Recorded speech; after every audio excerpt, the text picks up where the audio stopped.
The NFT market has seen its top week in the last 9 months, but is it being manipulated or is this genuine actual volume? We're going to discuss that in today's video. Before we get going, please hit that like button, subscribe to our channel, head to FLOLiO.com for all of your NFT portfolio management needs. Nothing I say in this video is financial advice. Please do your own research when it comes to any buying and selling decisions. I am flying solo on this one today. So if you have comments, if you want to add to the conversation, drop them in that comment box. Happy to address them. So let's get into some of the news of the week.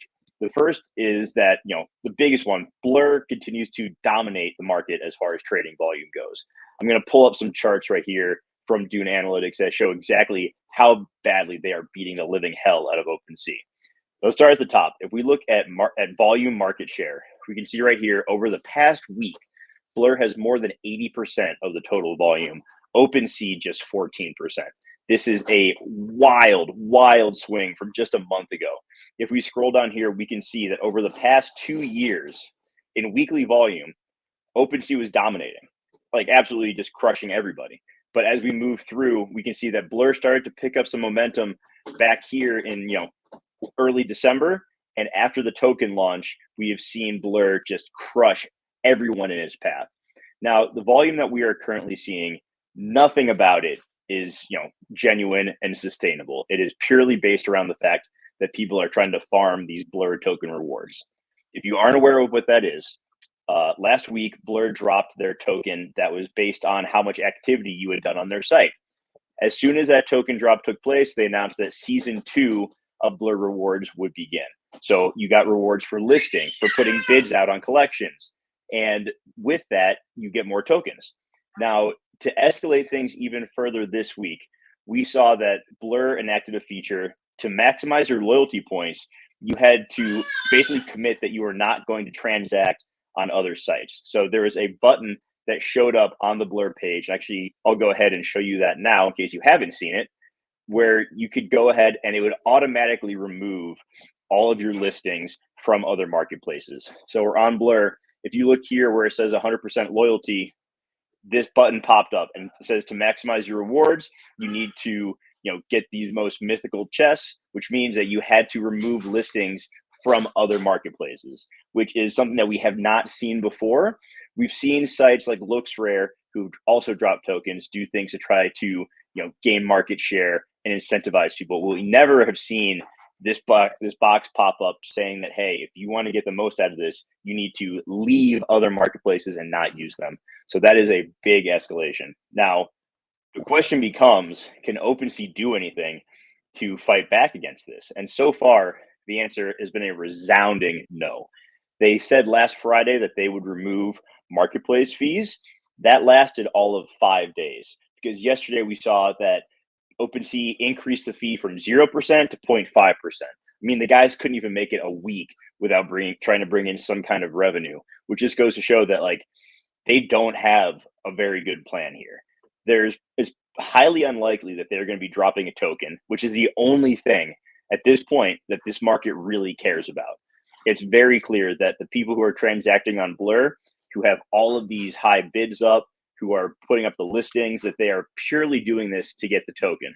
Now, with that being said, me personally, I'm not participating in this Blur token farming. I think that it is a heavily manipulated part of the market right now. It is a game that I don't think most people can win. We've seen that people were very successful in the first round of Blur farming. But with that being said, all of these successful people, they have the secret ingredients. They know what they're doing, and new people just jumping in now are getting absolutely destroyed. We're seeing even seasoned people who have been around this for a while getting beat up on.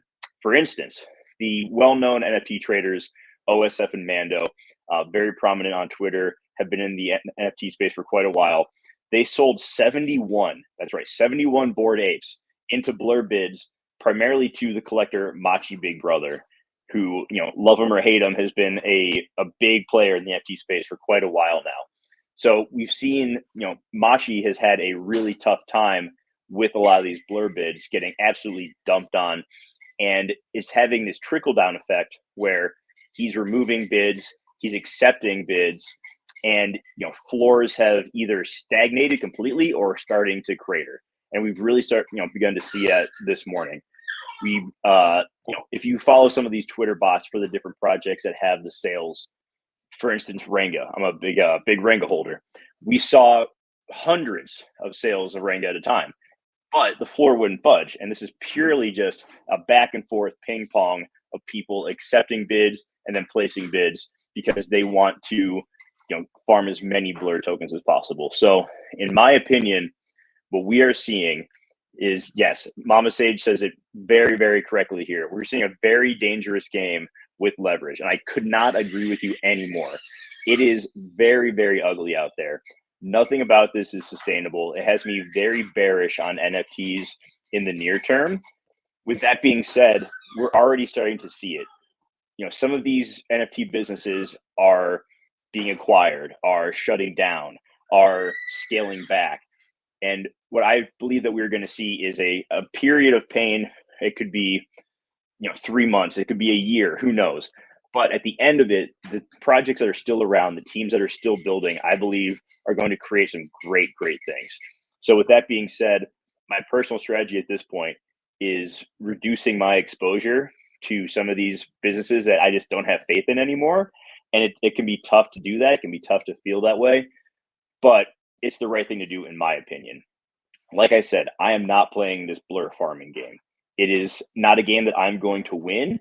And like I said, we've seen people do a lot of dumb things in the process. We've seen people place, fat finger some bids and offer way over floor and get absolutely slaughtered that way. We've seen people lose hundreds of ETH, like obscene amounts of money, because they aren't sure how to handle the Blur farming. So that's something that you need to be very, very cautious about.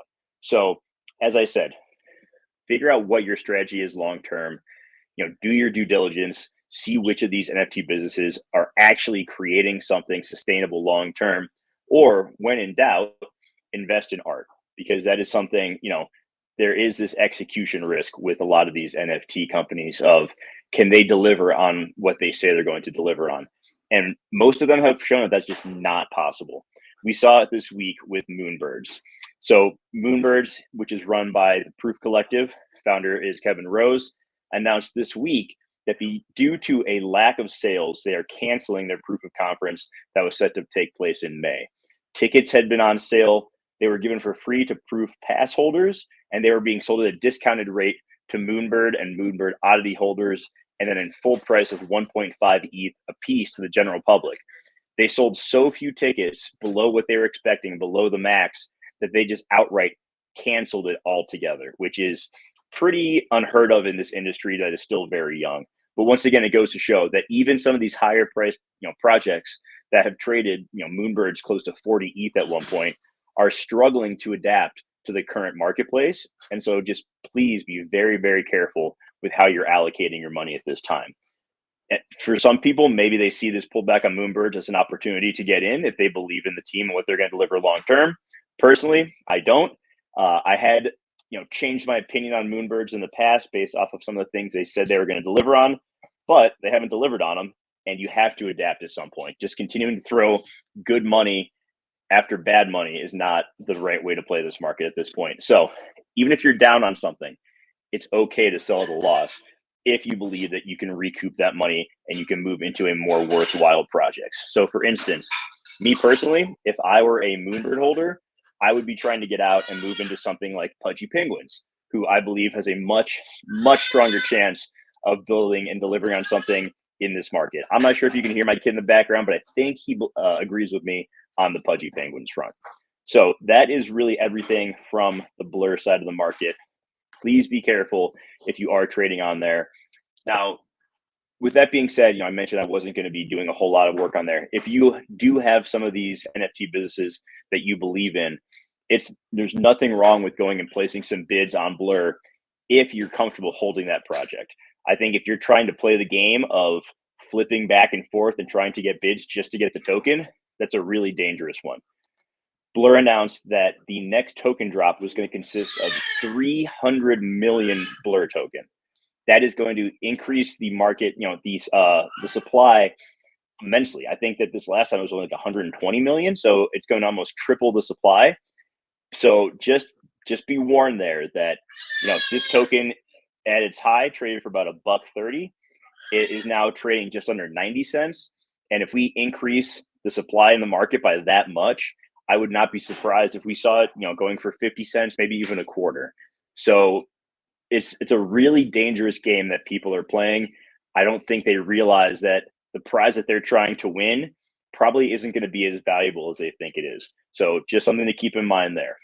I mentioned earlier that we may see some acquisitions. One of those happened this week with Oni Force, 0N1 Force, however you want to pronounce it. But this is a NFT business that has been around since mid 2021. They saw some huge sales right off the bat. Logan Paul acquiring one for 630 ETH back in the day. So quite a bit of excitement from the Oni Force supporters who, I'll give them credit, they have stuck it out through a very, very long bear market. It has been challenging for them. They were acquired by a group that included former Binance execs. We aren't entirely sure what they're going to do with the Oni Force IP. One thing I will caution against, and I think that this will not be the last acquisition we see, a lot of people are excited about this, and they point to the acquisition of Pudgy Penguins by Luca Nets. We've had Luca on the show a few times. Great founder, great project lead.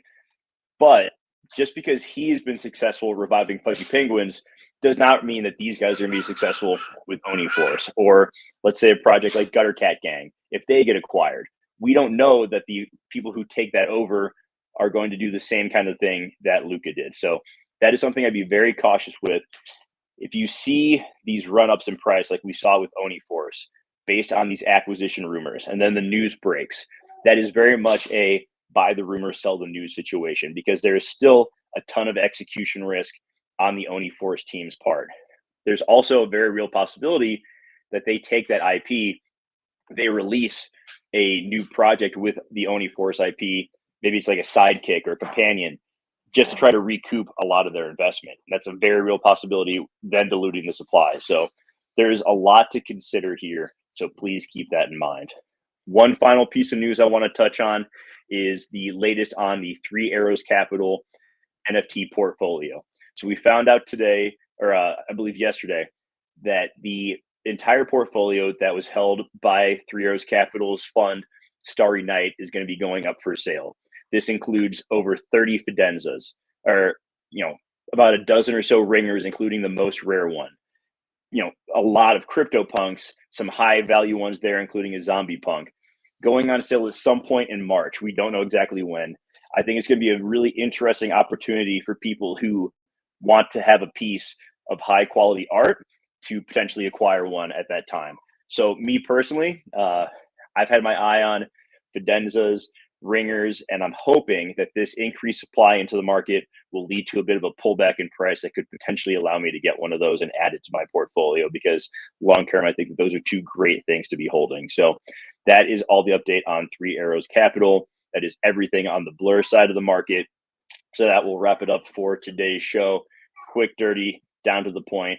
Right now, we're at a time in the NFT market where we're seeing Yuga Labs continue to deliver. We're seeing some of these other projects like Valhalla, who is dropping their marketplace today, continuing to add some value for their holders. But we are also seeing a lot of other projects fall by the wayside, not continue to execute. And that's just going to become a recurring theme as we go through this year. I think it's going to be a really good opportunity for some to execute and set themselves apart, but a lot are going to fall by the wayside. So just be very careful. Please do not be over invested in this market. Only play with what you can afford to lose, because things could get ugly in a hurry. And that's how I'm positioning myself. So we'll be back next week.